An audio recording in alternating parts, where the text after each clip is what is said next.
11:15 at night, and a rusting Italian merchantman called the Duchessa d'Aosta is riding quietly at anchor in a harbour she has no business feeling safe in. Ashore, her officers are 3 courses into a dinner party, wine glasses full, uniforms unbuttoned at the collar, laughing with a British businessman who does not exist. Out on the black water, 2 ordinary-looking tugs are closing in on her at walking pace, their decks crammed with armed men, lying flat so no silhouette shows against the sky. Within the hour, this ship, and 2 others beside her, will vanish from a harbour they were never supposed to be able to leave. Nobody will fire a shot. Nobody will be able to prove who took them. And for weeks afterwards, Berlin and Rome will simply have no answer for where their ships have gone. This is the story of Operation Postmaster and the men who stole 3 enemy vessels out from under the nose of a neutral government without starting a war to do it. By January 1942, Britain badly needed a win that didn't cost anything. The war in the Atlantic was going against the Allies. Convoys were being torn apart by U-boats, and intelligence officers in London had grown convinced that somewhere off the West African coast, German submarines were being quietly resupplied by ships sheltering in neutral harbours. The suspicion fell on a small Spanish colonial outpost called Fernando Po, an island off the coast of Cameroon, where 3 Axis vessels sat at anchor in the harbour of Santa Isabel. The Italian cargo liner Duchessa d'Aosta, a powerful German tug called the Licomba, and a smaller diesel barge, the Bibundi. On paper, this should have been untouchable. Spain was neutral.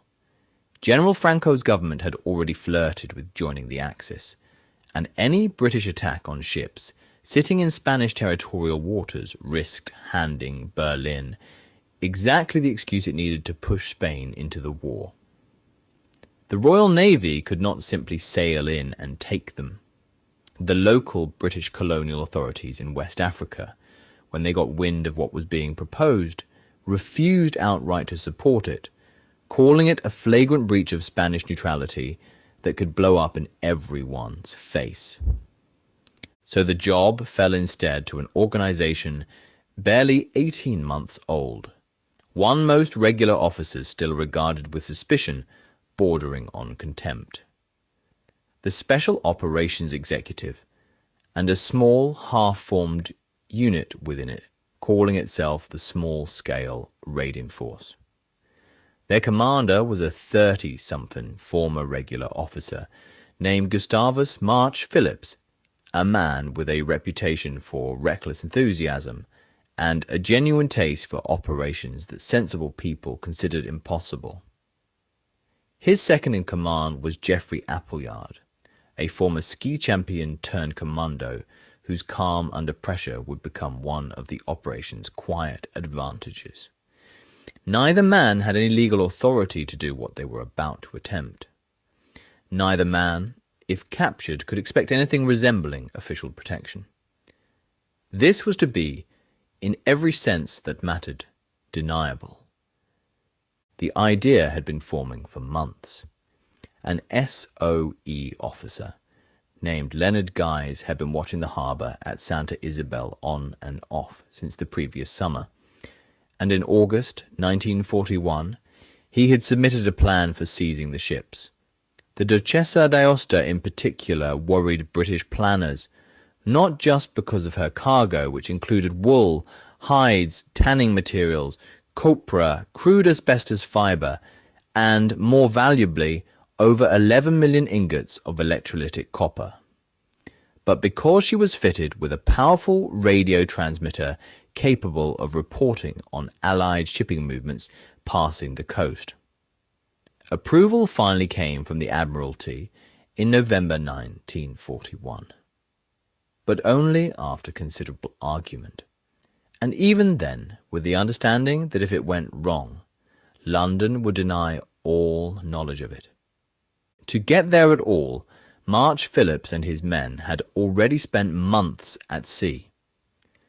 Back in August, they had sailed a small Brixham fishing trawler named Maid Honour out of Poole on the south coast of England, bound for West Africa on a voyage of well over 3,000 nautical miles, ostensibly to investigate rumours of German U-boats sheltering along Vichy French rivers. They found nothing conclusive on that score, but the presence of the Maid Honour Force, as they came to be known, gave SOE a foothold in the region, and a pool of hardened, resourceful men who had already proven they could operate far from home with no support to fall back on. Getting the raiders into position without arousing suspicion required a piece of theatre almost as delicate as the raid itself. An SOE agent named Richard Lippett had been living on Fernando Po for weeks beforehand, posing as a representative of a British trading company, cultivating friendships with the ship's officers, drinking with them, learning their routines. On the night chosen for the operation, Lippett arranged for a dinner party ashore, inviting the Duchessa d'Aosta's officers and, as it happened, 2 German officers from the Licomba as well. 12 Italian officers and the Germans duly turned up. Glasses were filled, and while the party ran late into the evening, the ships out in the harbour were left with only skeleton watches aboard. It was, in effect, a heist built on hospitality. Get the men who might resist off the ships entirely, and the ships themselves become almost undefended. Meanwhile, out at sea, the raiding force had been assembling. 2 tugs, Vulcan and Nuneaton, had been provided by the governor of Nigeria to carry the operation's 32 men. 11 commandos from the small-scale raiding force, 4 SOE agents, and 17 local volunteers recruited to crew the tugs themselves. The raiders left Lagos on the 11th of January, and after 3 days at sea, closed in on Fernando Po. By the evening of the 14th, both tugs were sitting roughly 200 yards off the harbour entrance, engines idling, waiting for full darkness, and for Lippett's party to do its work. At around 11:15, the tugs began their approach. On the deck of Vulcan, March-Phillipps and Appleyard lay with their boarding party, watching the Duchessa d'Aosta grow larger in the darkness. What crew remained aboard her showed little interest in a slow-moving tug edging closer. There was nothing yet to suggest anything was wrong.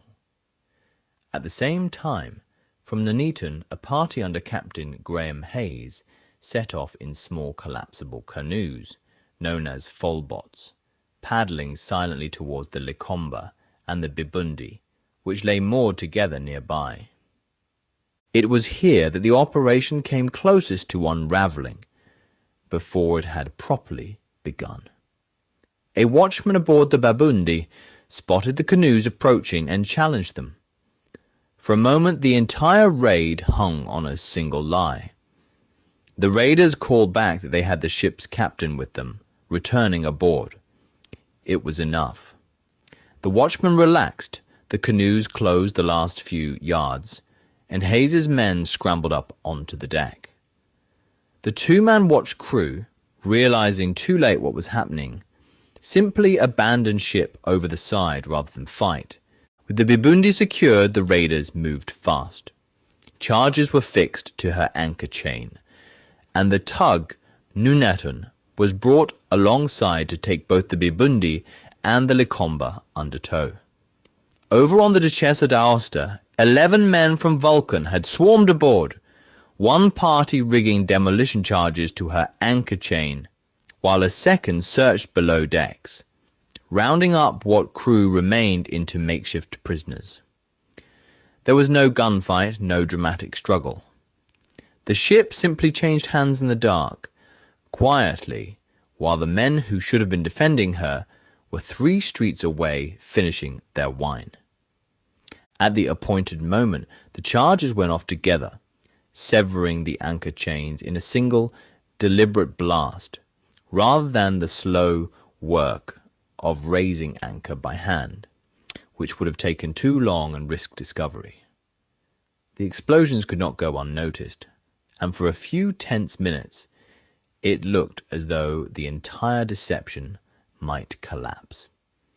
Anti-aircraft guns ashore opened fire at imaginary aircraft, convinced the port was under aerial attack. Crowds of curious townspeople gathered along the pier to see what the commotion was about. And through all of it, nobody moved to stop the ships. Vulcan began towing the Duchessa d'Aosta out of the harbour, Nuneaton following with the Licomba and Bibundi in tow behind her. Within around 30 minutes of the first boarding, all three vessels were clear of Santa Isabel, moving out into open water, with the coastline and its confused, still-firing gun crews falling away behind them. What followed was not a dash for safety, but a long, exposed haul. The tugs had to tow their prizes some 6.5 days across open sea to reach Lagos, every hour of it a stretch during which a Spanish patrol vessel, or worse, a German aircraft, could have found them and exposed the entire deception. This was where the operation's second layer of theatre came into play.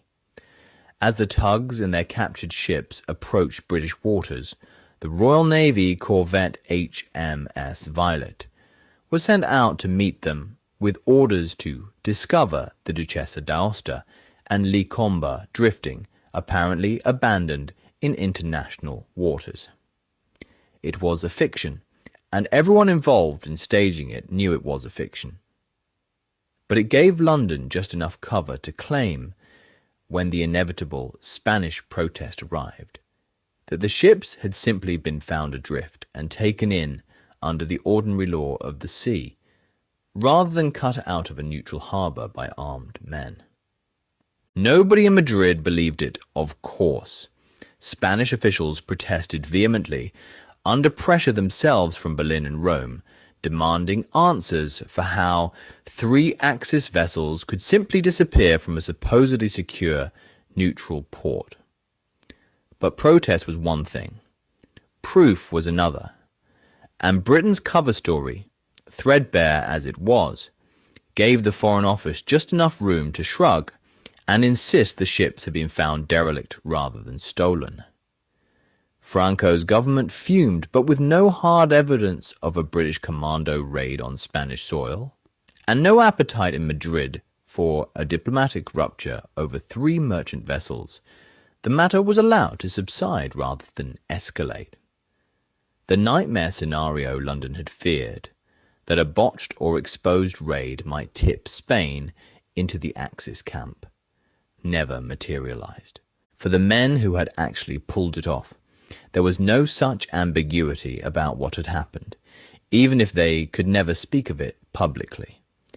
March-Phillipps was awarded the Distinguished Service Order. Graham Hayes received the Military Cross, and Geoffrey Appleyard a bar to the military cross he already held. Richard Lippett and Leonard Guise, the men whose patient groundwork ashore had made the entire deception possible, were each appointed members of the Order of the British Empire. None of them could tell friends or family what the decorations were actually for. Officially, Operation Postmaster had not happened. The ships themselves went on to quieter second lives, entirely stripped of the drama that had brought them into British hands. The Duchessa d'Aosta was sailed on to Greenock in Scotland and placed under the management of Canadian Pacific, sailing out the rest of the war under British control as the Empire Yukon.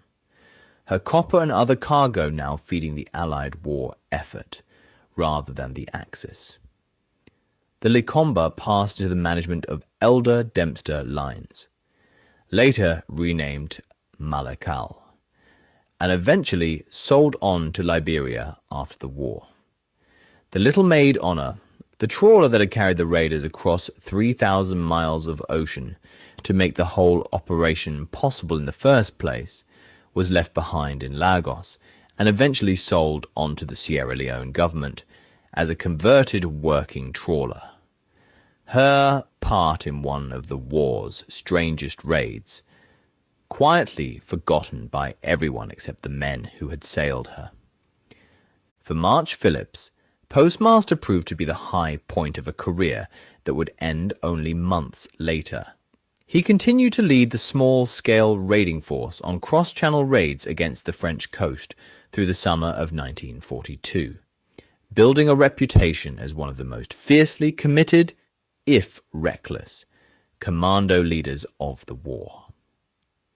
In September that year, during a raid on the Normandy coast, he was killed leading his men from the front.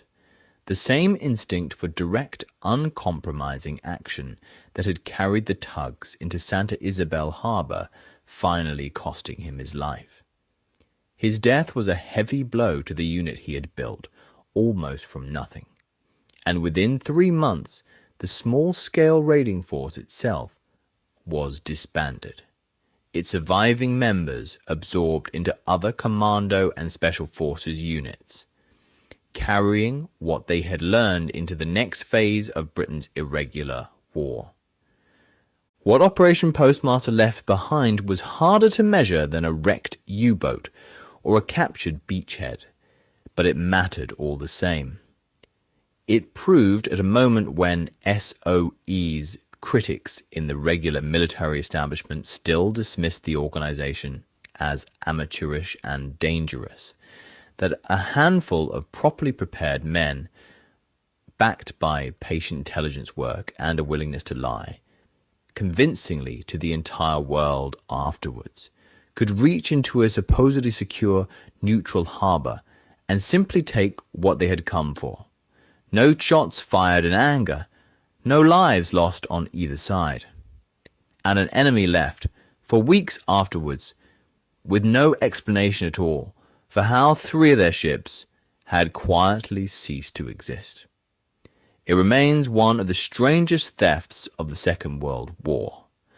Not a bombing raid, not a naval battle, but a heist carried out with demolition charges, borrowed tugboats, a fabricated dinner party, and the simple, brazen confidence that nobody watching would think to ask the right question, until it was already far too late.